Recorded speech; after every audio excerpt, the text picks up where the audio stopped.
a streak. It is Wednesday though, so there's going to be some jets flying overhead, so I apologize if you hear them.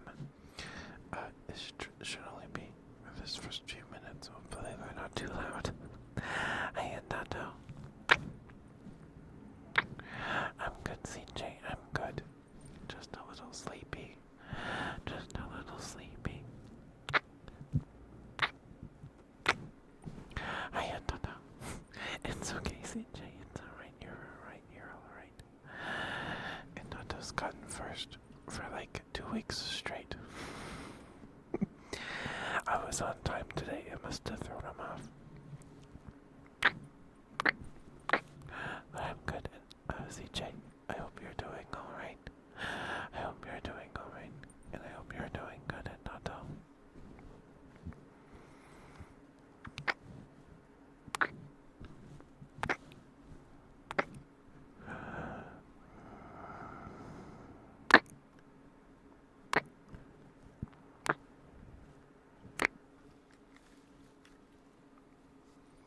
All's okay. Glad to hear it. Glad to hear it.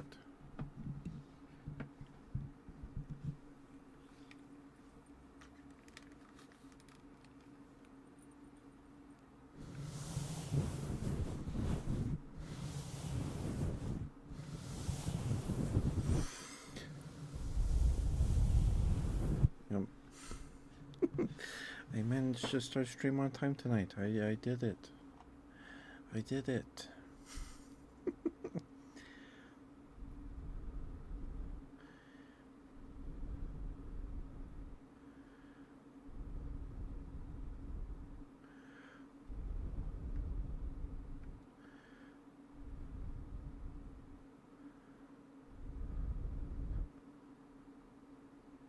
Hi, Brad. Hi, sweetheart. How you doing? How are you? You doing all right?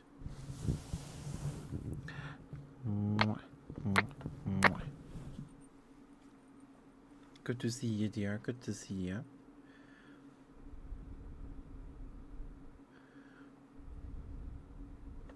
You're almost broke with your points again. Oh, poor Brad. Poor Brad. But, yeah, sorry I didn't stream last night. I had to get up, like, really early. Not really early, but early for my internal clock. And, I felt fine in the morning, of course, but, like, by 1 p.m., I was like, I need to go to bed.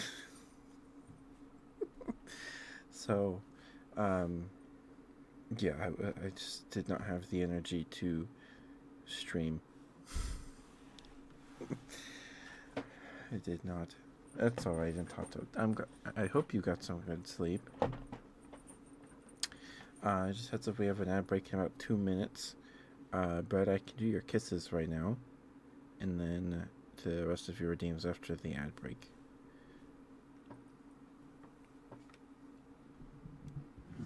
I hope we got some good sleep in Tato. I have weird dreams. But I don't really remember the last one I had. I just remember it was weird. Okay, Brett. Here's your kisses. Here's your kisses.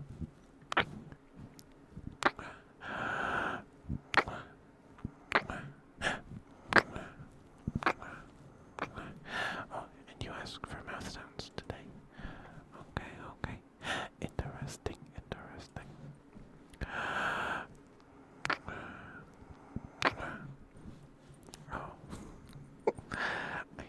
I see. I think I had a dream where we were gonna go on a road trip. But, my dad gave me some, like, water bottles.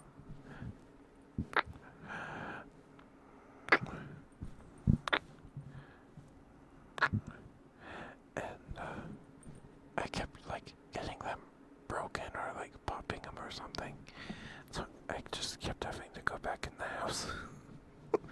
And it got progressively weirder and weirder.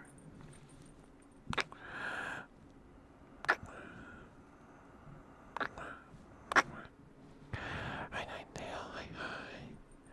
Hi, sweetheart. I'm sorry you have a song stuck in your head.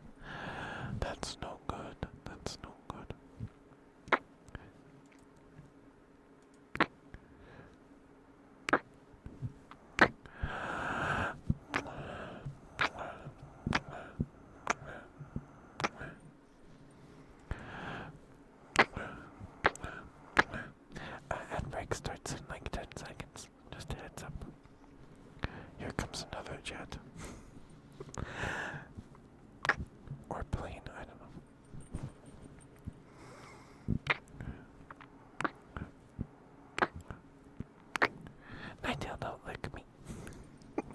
Don't lick me, Ninetale.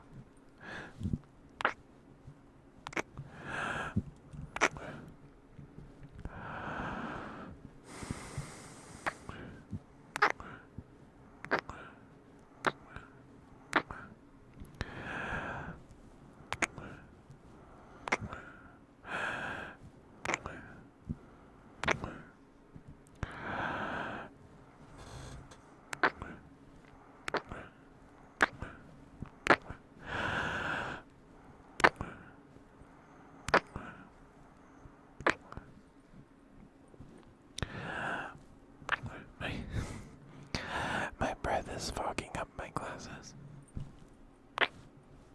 Ninetale. Ninetale.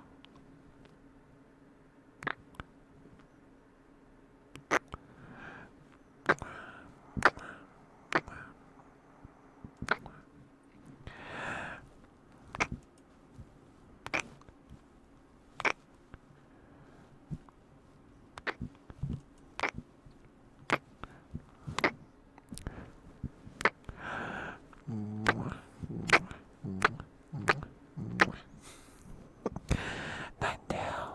Ninetale.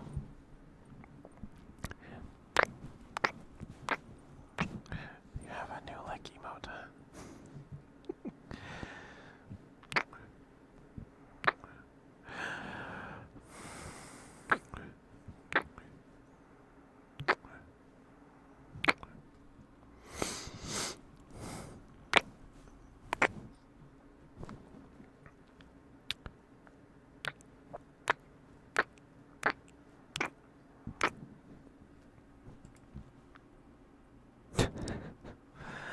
Okay, okay.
Alrighty.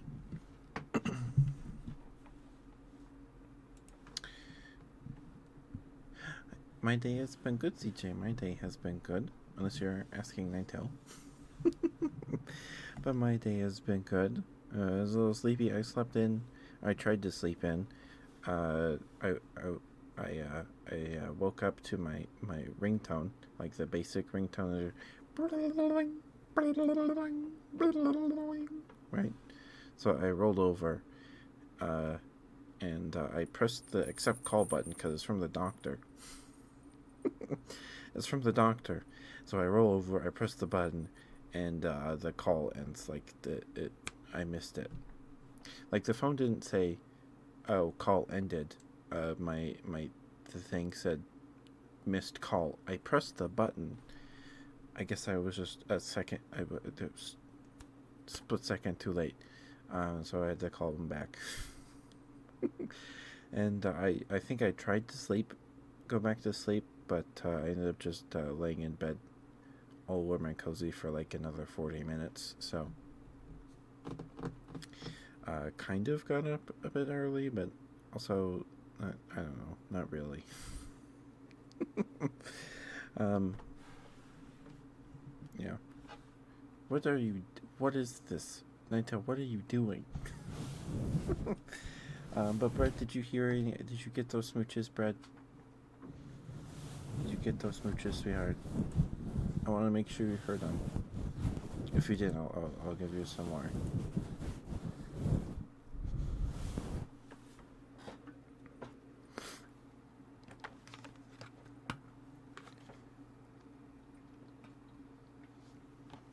Also, I sneezed like right before I started the stream, so if I'm blowing my nose more often than usual, that's why.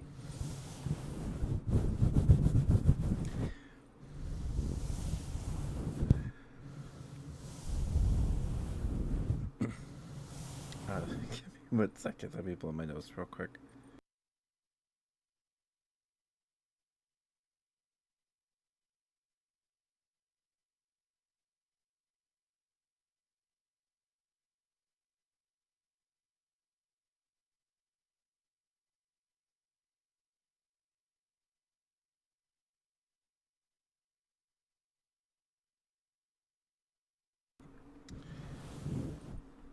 Oh yeah, did you guys see the new Jurassic World movie trailer?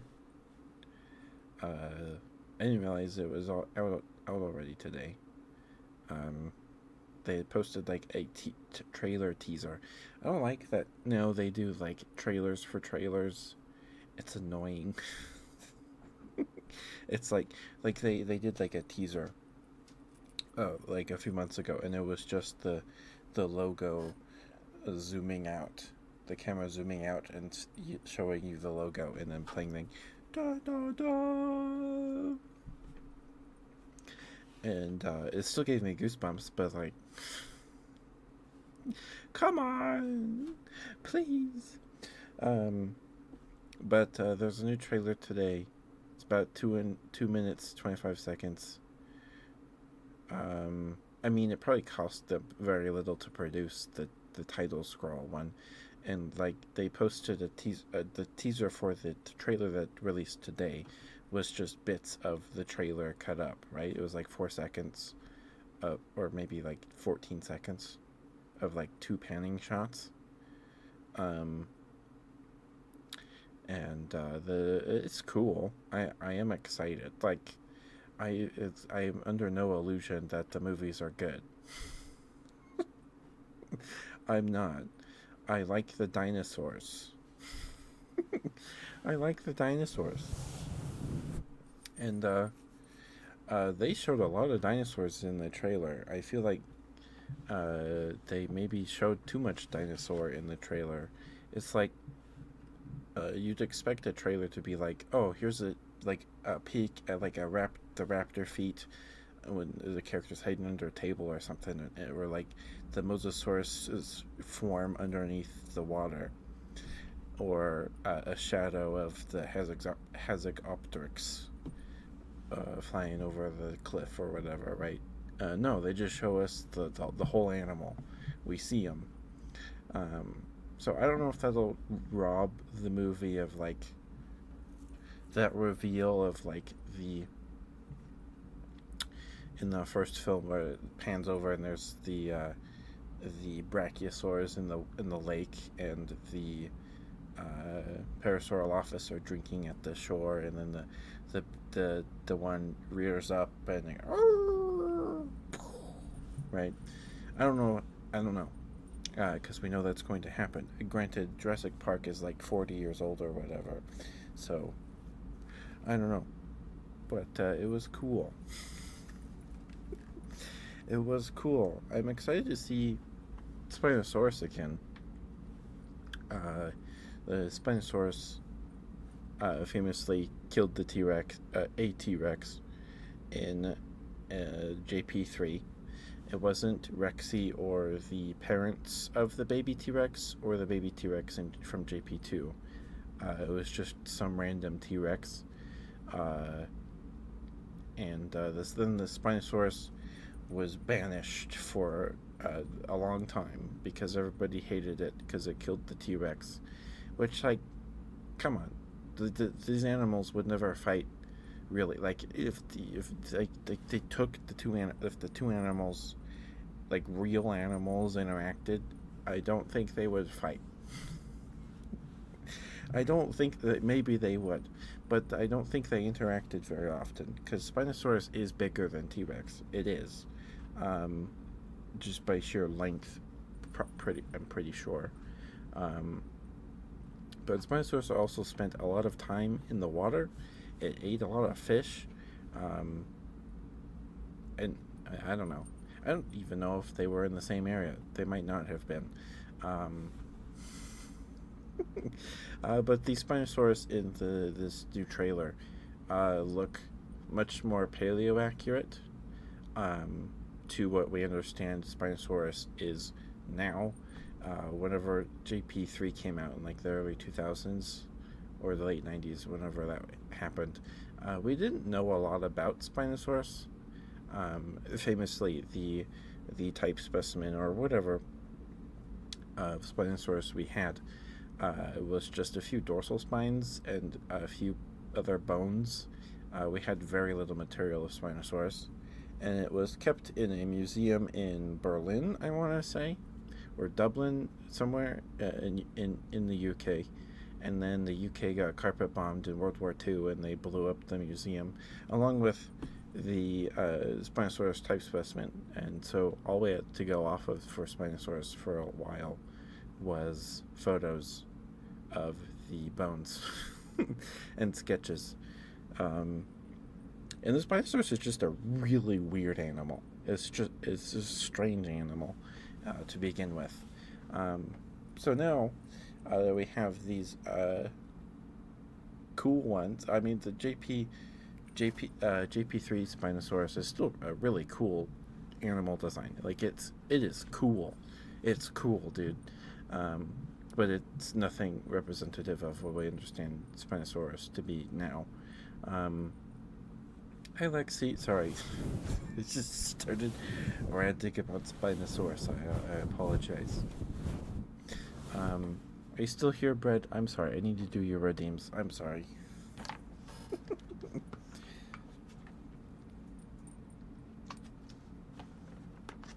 Hi, Lexi. I didn't stream yesterday because I was just tired. I had to get up early for an appointment, and I was dead by like 2 p.m. It's only 2 p.m. I was tired. I'm still tired, but I did not have the energy or anything to stream last night. Right, Brett's still here. We'll do Brett's good bread now, and then Brett asked for mouth sounds tonight instead of cheek kisses, so that'll be excuse me, interesting. Sorry.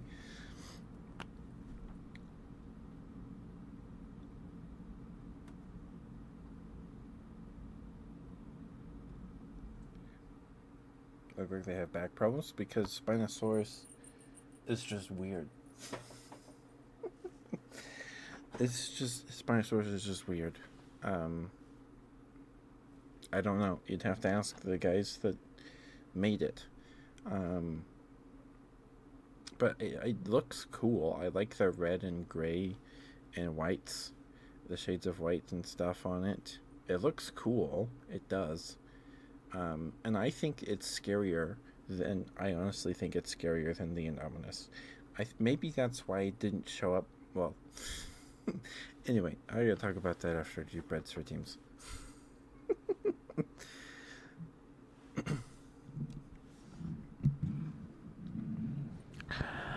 Bread,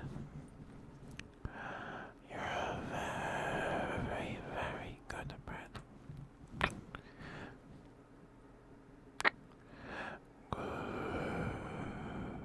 bread. Good bread.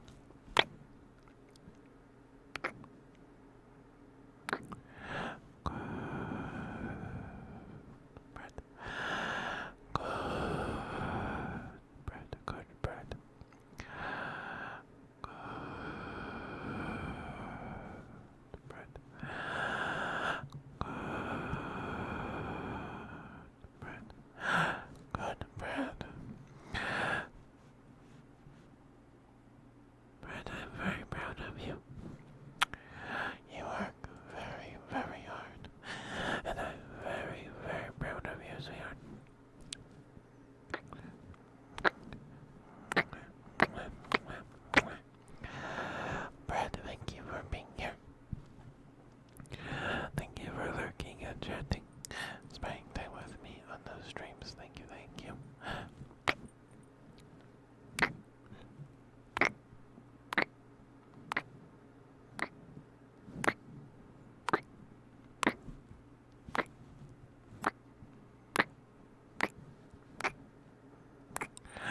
Good bread. Good bread.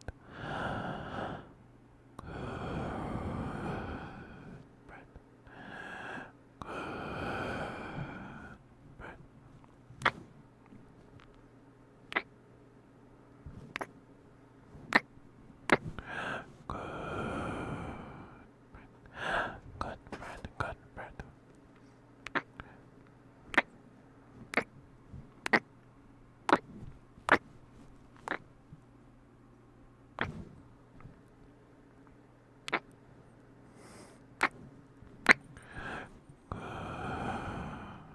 Bread. Good bread. Good bread. Good bread. Good bread. Good bread. Bread, I'm very proud of you. You work very, very hard. And thank you for being who you are and doing what you do. I think it makes the world a better place, in my humble opinion, anyway.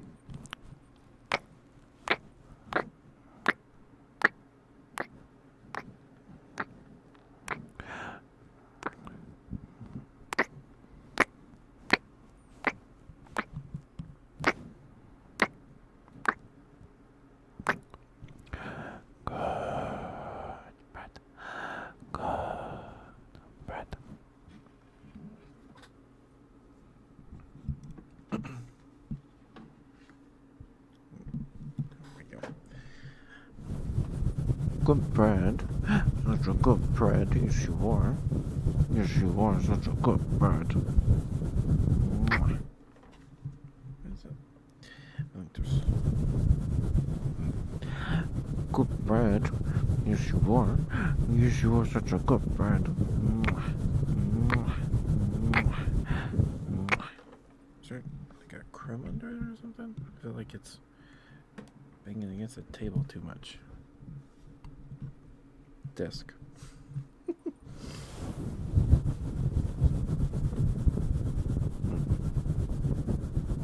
Okay. Good bread. Mwah. Such a good bread. Yes, you are. Yes, you are such a good bread. Mwah. Mwah. Good bread. Good bread. Mwah. There you go, Ben. I'm gonna do Haku's Good Boy real quick, and then we'll do your mouth sounds because it's a trigger, so I can do that a bit longer for you, right? But I don't know. Spinosaurus is already pretty front heavy, so yeah, yeah.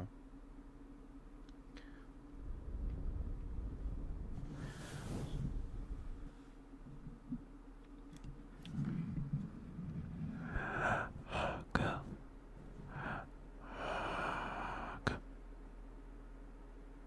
Oh, I think there's like a loud car outside. If I might, like, my voice was vibrating like the mic, but I think there's just a loud car outside.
good boy, Uncle. Good boy. Yes, you are. Yes, you are such a good boy. Good boy, Uncle. Good boy. Yes, you are. Such a good boy. Yes, you are. Yes, you are such a good boy. Good boy. Good boy, Uncle. Good boy. Good boy. Good boy. Good boy. Yes, you are such a good boy. Good boy. Alright, there you go, Haku. Let me drink some water real quick, bread, and I'll get your mouth sounds for you. Yeah, just a heads up, I'm going to be doing some mouth sounds. So, if those aren't your cup of tea, I completely understand. Please feel free to mute the tab, do what you gotta do. It'll probably just be a handful of minutes, I imagine. But who knows? People here tend to like mouth sounds, so I might just do them for another 2 hours. I don't know. We'll see.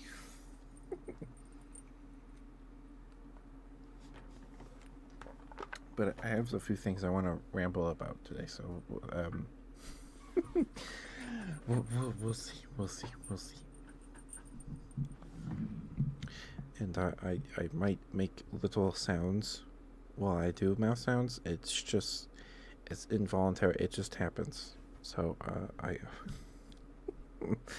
apologize.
No me.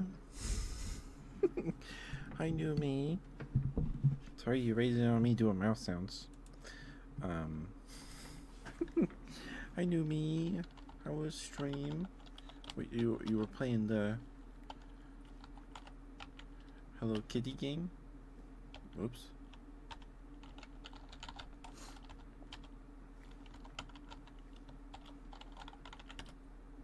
There we go.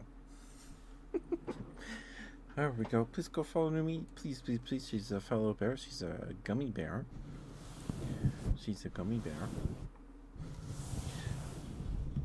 No worries, Numi, no worries. Please take care of yourself. Get some good food. Get some water. Have a good rest of your evening. Thank you for the rain. Thank you. Mwah.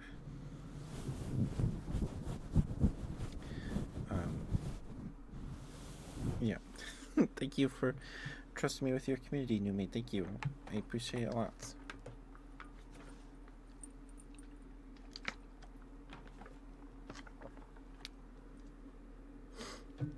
Okay. Give me a second. I gotta blow my nose real quick.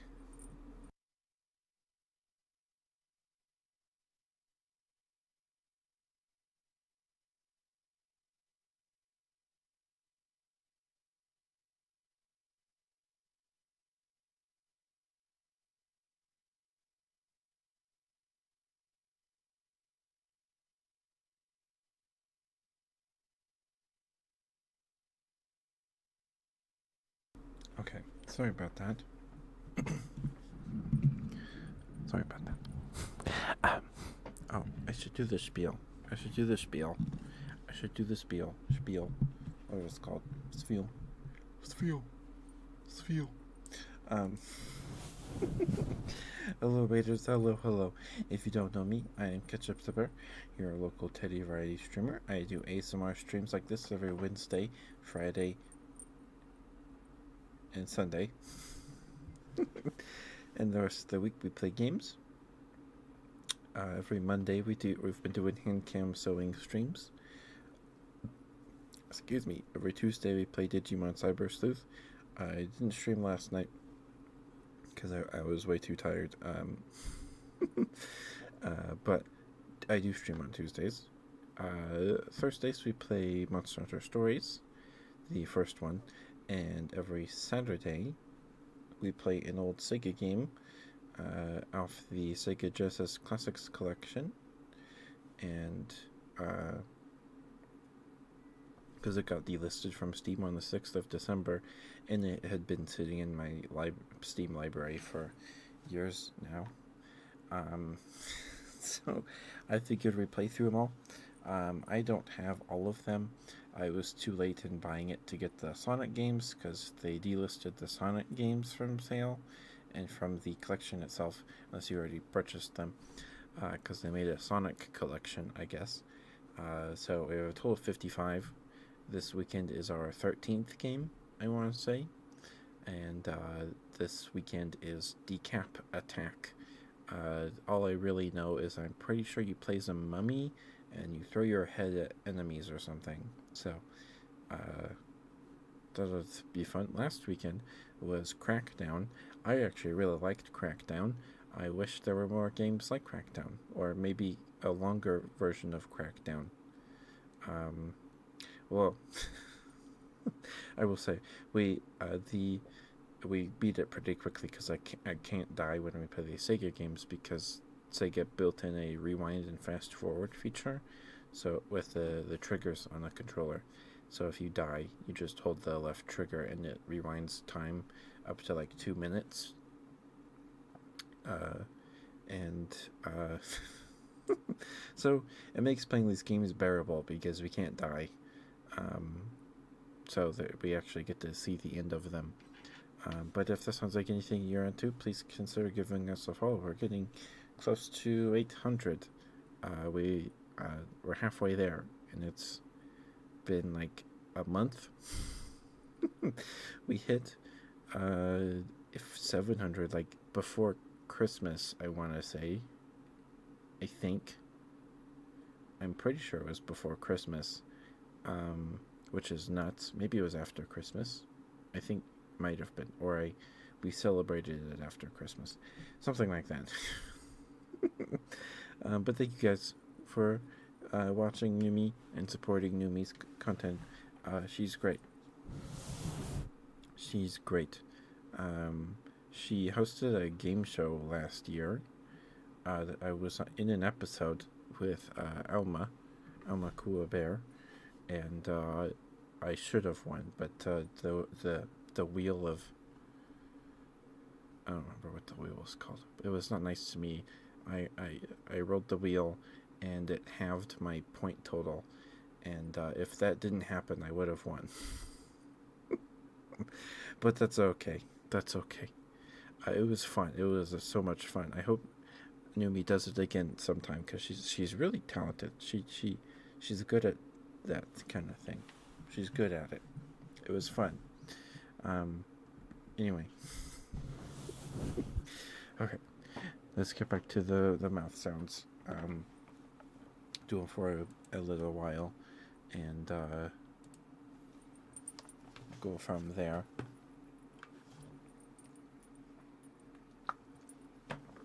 There was one night, people just kept redeeming mouth sounds repeatedly, so I did mouth sounds for like an hour straight. Which is, it's not a bad thing, but because people like them. But that was that was an interesting night, I suppose.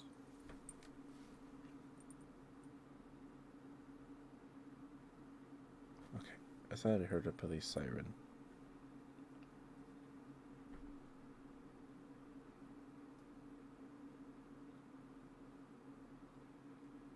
Maybe it's just really far away. Okay.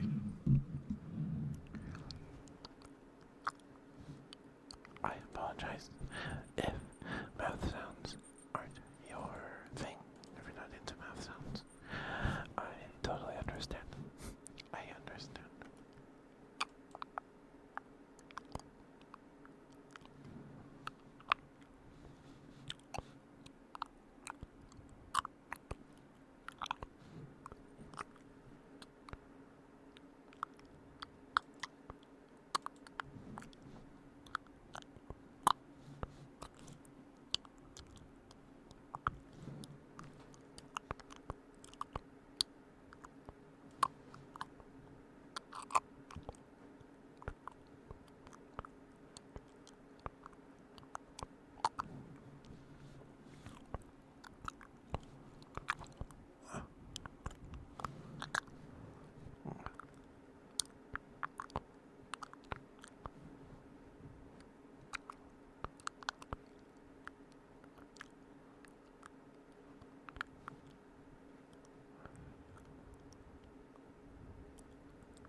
Alrighty, there you go, Brett. There's all your redeems. Thank you, sir, for the redeems. I appreciate you.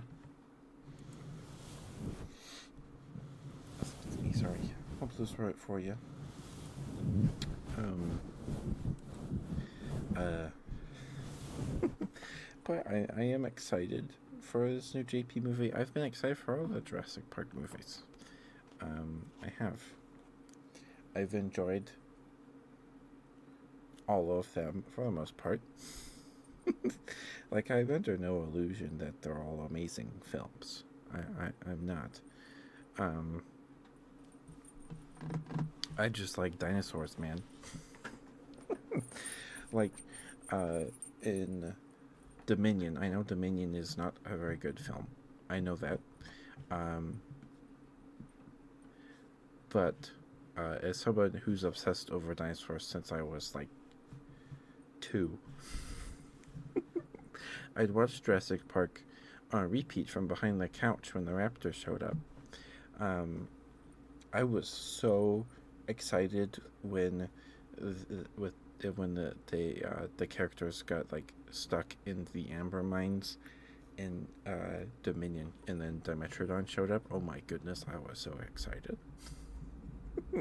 I was so excited. And then, or earlier in the film, there's the scene when they're in like the black market of the fighting arena of dinosaurs or whatever, and there's a lady with a Lystrosaurus in like a raccoon cage. Oh my goodness. Oh my goodness. I was like, it's a Lystrosaurus. Oh my goodness. I was so excited. And because of the Jurassic World movies, we got some pretty good Jurassic Park sims in the Evolution games. Those games are actually really good. The second one has a lot of DLC that I do not have right now. I do not have a lot of the DLC for the second game. But they're fun dinosaur park simulators. They're very good. And they're very pretty games too. Very pretty games. Anyway, it was fun to see the Spinosaurus in the new trailer today. The trailer that dropped today. It was tons of fun, and apparently it's a different Mosasaurus too. The Mosasaurus is a little more paleo accurate, and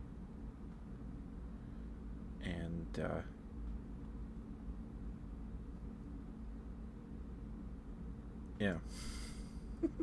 It was a fun trailer for me. It was fun. I feel like they maybe showed too much dinosaur. Didn't leave much to the imagination, I suppose. And like the opening shot with the sauropods, I thought that was Argentinosaurus, but it's Titanosaurus. Titanosaurus. It's not Dreadnoughtus. It's Titanosaurus, I think. Yeah, Titanosaurus. Let's see. Quick overview here from the Wikipedia article. Looks like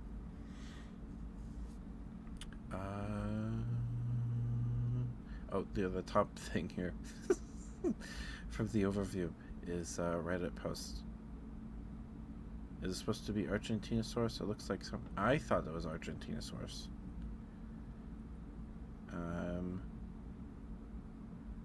But it looks like it's a Titanosaurus, and Titanosaurus was 30 to 39 feet long and 29,000 pounds. That's how many banthas is that?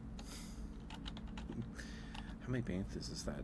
29,000 divided by 8,818.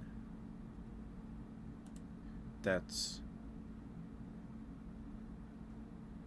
three banthas of mass.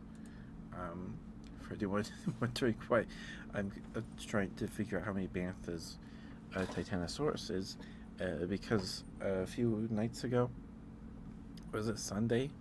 It was Sunday, or I think it might have been Friday. I was curious, and we calculated how much blue milk a bantha can produce. Banthas are the hairy things with horns that live on Tatooine in the Star Wars films. They produce blue milk. Um, Hi, Draki. Thank you for being here. Good to see you.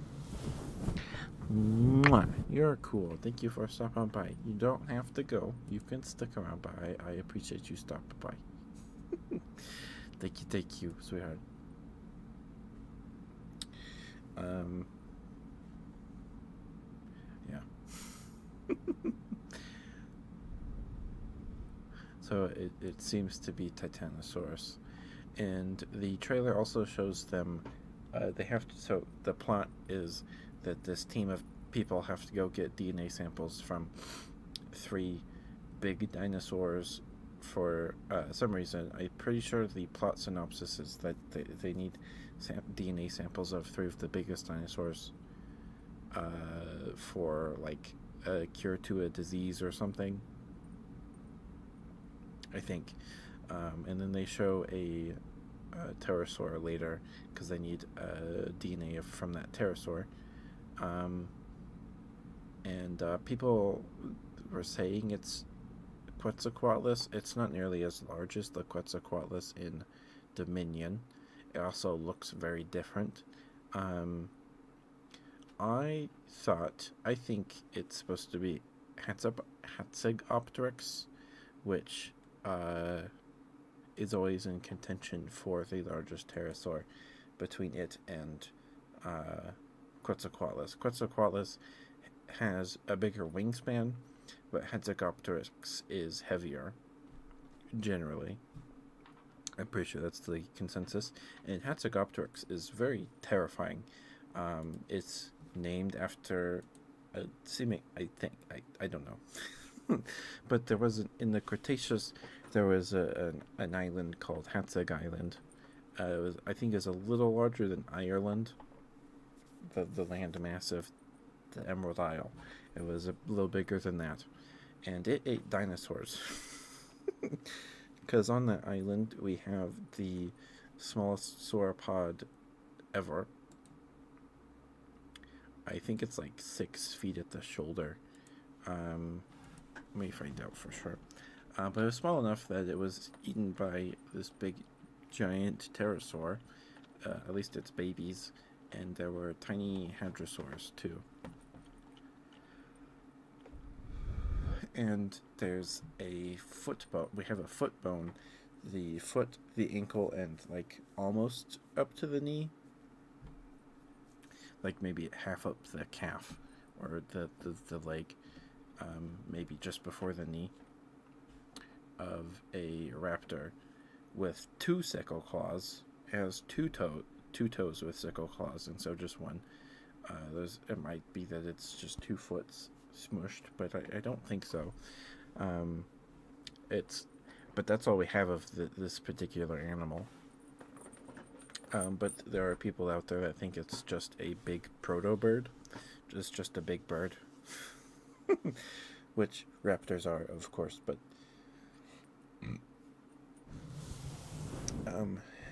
but it has 2 sickle claws on its feet, which is really cool. That's really cool. That there could be a raptor out there with 2 sickle claws, but could just be a big bird that decided, hey, I can just stay here and eat these tiny dinosaurs, like Hatzegopteryx does.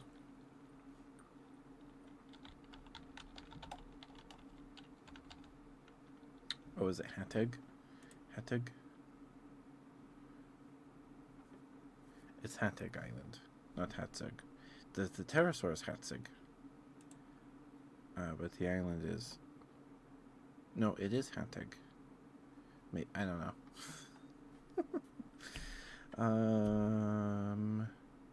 Paleofauna. Let's see. What do we got? What do we got here? About 9 species of dinosaurs and several species of pterosaur are thought to have been indigenous to the island. These insular reptiles differed from their continental relatives due to island syndrome, which describes the differences in morphology, ecology, and physiology seen in insular species compared to their continental relatives. Many of them exhibit island dwarfism, becoming much smaller than their mainland relatives. For example, the titanosaur Magyarosaurus dacus had a body mass of only 900 kilograms or 2,000 pounds. That's smaller than an elephant. And it's related to Titanosaurus. That's so. Oh my goodness. Is there pictures of this thing? Let's see. Oh my goodness. Oh, I would get goosebumps. Yeah, it's. Oh my goodness. So small. I mean, 2,000 pounds is still very big, but for a titanosaur, that's very small. What else do we have on the island, though? Let's see. Well, mainland titanosaurs like Patagotitan could reach 69 tons or 76 tons. Conversely, Hetzegopteryx, it is Hetzegopteryx with a Z, okay, exhibited island gigantism, becoming one of the largest pterosaurs ever to have lived, similar to how extant bird species exhibit reduced wing size and reduced capacity for flight. Balar Bondoc appears to have secondarily lost its capacity for flight. Balar is currently believed to be a basal aviolin based on recent phylogenetic analyses. However, it was originally proposed to be a member of the aviolin sister taxon Dinocyrosauria, based on its limb morphology. Its forelimbs were shorter and stockier than those of Aviale, and so visibly incapable of powered flight, which led to this originally incorrect placement within the phylogeny. Mammals are also exclusively represented by the endemic cogionid multituberculates, which an endemic group that evolved in the island's isolation and developed unique insectivorous habits, as well as a single Eutherian remain. Remains of an indeterminate dromaeosaurid have also been found. Among these animals are included Albadraco tharmaensis, another pterosaur. Yeah, it's not as darkid. Allodaposuchus precedens, Eusuchian, so it's a croc relative. Aprosuchus garai, a late surviving apodosaurid crocodiliform. A toposaurid. Oh, it's the ones that. Okay. Let's see. Does it have an article? It does. What is this thing? Aprosuchus is known from an incomplete three-dimensional skull and closely associated mandibles, holotype UBV 562/1, as well as cervical vertebrae found in association with the cranial remains referred specimen. Right, these fossils were found in Maastrichtian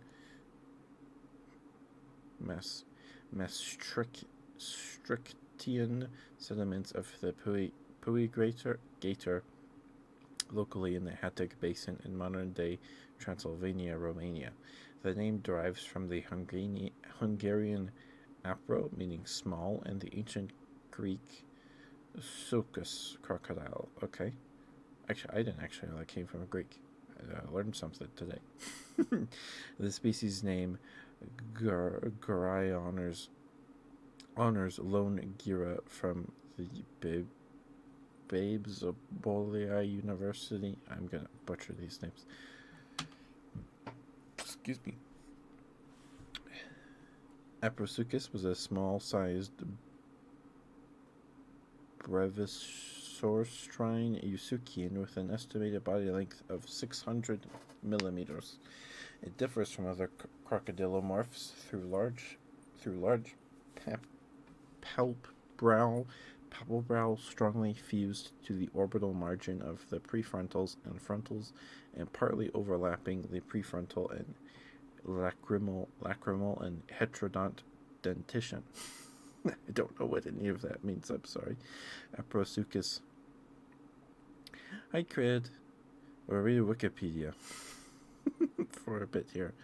Aprosuchus dentition preserves at least 4 different morphotypes: pseudo-caniforms, pseudo-zyphodont lanceolate, and low-crowned teeth. A further autapomorphy is the W-shaped overlap between the nasals and prefrontals, which differentiates Aprosuchus from Sabersuchus simplecidon. The presence of 4 different tooth morph types casts doubt over the identification of anthroposaurids based on teeth beyond a family level. But good to see you, Crit. Hope you're doing alright, sweetheart. It's good to see you. We got talking about the new Jurassic World movie trailer that came out today, and what the animals in it are. The pterosaur in the trailer, they showed a lot of dinosaur in the trailer. I'm under the opinion that pterosaur is a Hatzegopteryx and not a Quetzalcoatlus. Because we've seen Quetzalcoatlus in the Jurassic World universe, and it looks very different from this particular animal in the trailer. You have to yell bear. That's okay. And Balar Bonduck. So we're just going down this list. Because Hatzegopteryx. How do you say this? Hatzegopteryx thambima. Okay, Hatzegopteryx is a big pterosaur. It rivals Quetzalcoatlus in mass. Quetzalcoatlus has a bigger wingspan, I'm pretty sure. But Hatzegopteryx is a very large pterosaur, and it ate baby dinosaurs on this little island called Hatzeg, in what is now Romania, I'm pretty sure, as about a little bigger than Ireland. And there were sauropods. There were titanosaurs on this island that weighed as little as 2,000 pounds. That's like so small. It's so small. It's just this tiny little sauropod. Just a tiny little sauropod. And there were other things on this island too. Apparently there were some crocodilomorphs, some birds, some other pterosaurs. So I'm just going down this list here, or seeing what was on the island. Ovivore. That's... I probably ate more than just eggs. We're pretty sure I ate dinosaurs. I was definitely capable of doing so. Eating baby sauropods.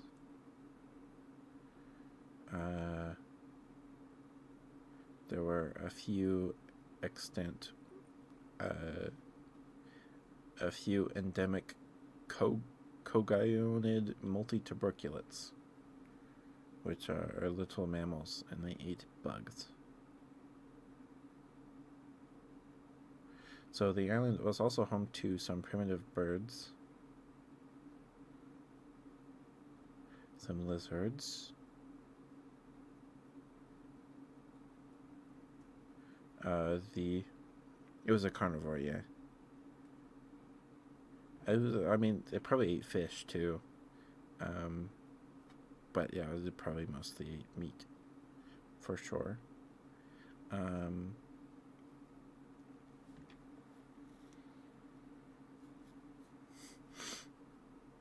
Yeah, there were a lot of little dinosaurs on this island. Anyway, this is just cool. So I'm of the opinion that the pterosaur in the Jurassic World Rebirth trailer is a Hetzegopteryx and not a Quetzalcoatlus, purely because it just looks way too different from the Quetzalcoatlus from Dominion. Um, which they could retcon that they look different because this one was made differently than the process used to revive this Quetzalcoatlus. There's all sorts of retcons they could do, but I'm of the opinion it's a Hetzegopteryx. Anyway, I liked the trailer. It was fun. The movie releases a bit before my sister's birthdays. We're probably going to go see it for my sister's birthday, or my sister wants to go see it for her birthday. She likes Jurassic Park maybe more than I do. I don't know. Uh, but yeah. How are you, Crid? Hope you're doing alright. Just as we have an ad break in the next 40 seconds, the time got a bit away from me. It's already been an hour. It's already been an hour. Oh my goodness. Please bear with me. We do the 3-minute ad breaks just to eliminate pre-rolls, because it makes browsing Twitch a little more bearable. No pun intended. But yeah. We'll just be rambling. You won't miss out on much.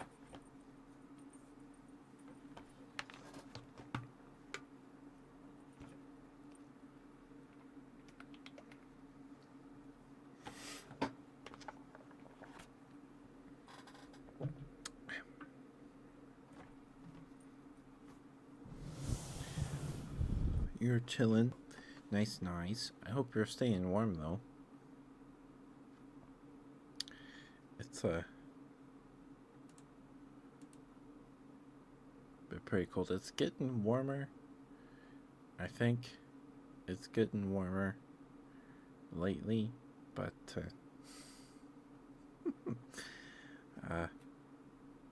we'll see. We're in February now, so hopefully it'll get a little warmer. I want to go on walks, but it's just been way too cold for the past few weeks, the past few months. Your room is toasty? Nice.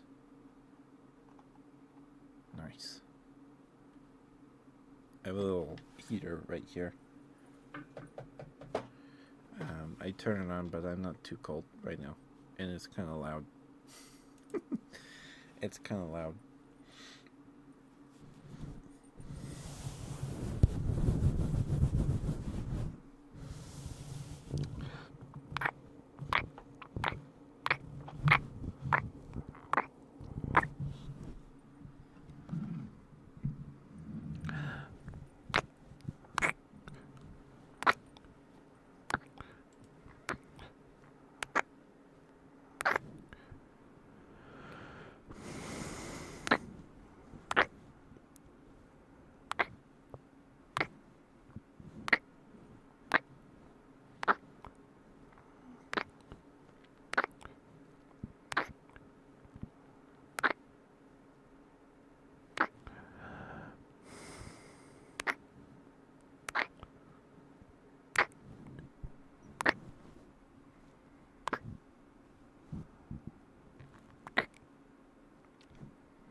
Sorry about that.